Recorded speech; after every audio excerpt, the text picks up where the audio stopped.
愛情心理學5依附理論的腦神經可塑性，成為依戀修理員。如何從焦慮型、逃避型變成安全型依附，找個情緒穩定的伴侶？大家好，我係李博士 Dr. Jason Lee， 臨床心理學同臨床神經心理學專家。今日我哋會講依附理論 Attachment Theory 同腦部神經可塑性點樣做依戀修理員。我哋會探討點樣從焦慮型依戀 Anxious Attachment、迴避型依戀 Avoidant Attachment 變成安全型依戀 Secure Attachment。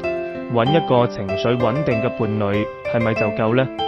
愛情救贖嘅期望，好多人進入一段關係時都會期望呢段關係救贖自己，就好似 Dear Jane 嘅歌《銀河修理員》咁，透過愛情去修補內心嘅缺失，覺得即使自己有幾唔可愛，愛情都能俾我哋救贖。但如果我哋嘅依戀狀態係不安全嘅 Unsecure Attachment， 應該點樣幫助自己呢？如果你未睇過上集，可以先補睇依附理論嘅基礎，但唔睇都應該明白到，我哋講過 Mary Ainsworth 嘅依附理論，人有4種依附模式 Attachment Style。1. 安全型依戀 Secure Attachment， 將親密關係視為安全基地 Secure Base， 可以放心探索世界，又隨時回到伴侶身邊。2. 焦慮型依戀 Anxious Attachment， 成日擔心伴侶會唔會走，覺得自己唔夠被愛，可能會好黏人，甚至耗盡對方能量。3. 迴避型依戀 Avoidant Attachment， 覺得親密關係可有可無，傾向獨立，話自己唔 care。4. 混亂型依戀 Disorganized Attachment， 焦慮同迴避混雜，行為時而黏人，時而疏遠。如果你係安全型依戀，恭喜你，研究話你嘅關係滿足感 Relationship Satisfaction 同生活滿足度 Life Satisfaction 會比較高。但如果唔係，咁點算好呢？同安全型依戀嘅人拍拖有用嗎？有一種講法係，如果你同一個安全型依戀嘅人拍拖，建立一個安全嘅關係，你嘅依戀模式就可以變成安全型依戀。聽落好似好理想，但有幾個問題要諗。1. 壓力反彈，如果你係不安全型依戀 Unsecure Attachment， 可能會俾壓力對方，甚至拖累佢變得不安全。2. 依附理論唔係萬能，愛情仲受情緒管理能力、表達技巧同社會支持網絡 Social Support Network 影響，唔係話揾個安全型伴侶就解決晒。3. 對方嘅選擇，安全型依戀嘅人可能傾向揀一個同佢相似嘅伴侶，而唔係一個需要修理嘅人。不安全型依附嘅根源，通常同細個時照顧者嘅反應遲鈍 responsiveness 有關。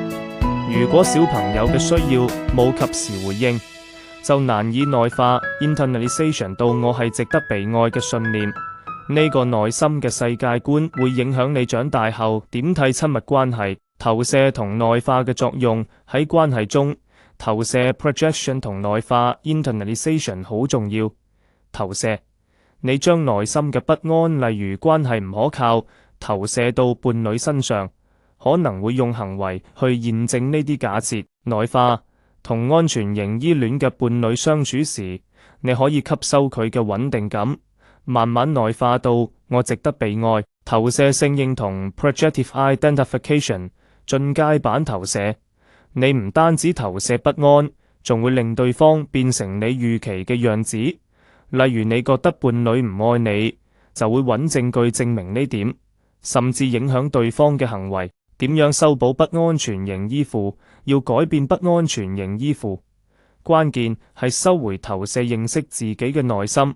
心理學家卡爾羅哲斯 Carl Rogers 話，只有真正接受自己，我先至有改變嘅可能。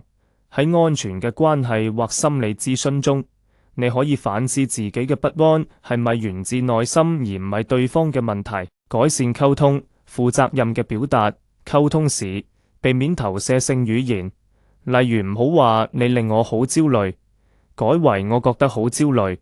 咁樣展現咗對自己情緒嘅責任感 （ownership of feelings），減少誤解同衝突。愛情係幻想與現實嘅平衡，愛情永遠係幻想同現實嘅交織。心理成熟嘅人會喺呢兩者間揾到平衡，既享受愛情嘅浪漫，又願意面對伴侶嘅真實面貌。揾一個情緒穩定嘅伴侶係一個開始，但真正嘅改變要靠自己嘅內在修補。今集講到呢度，下次見。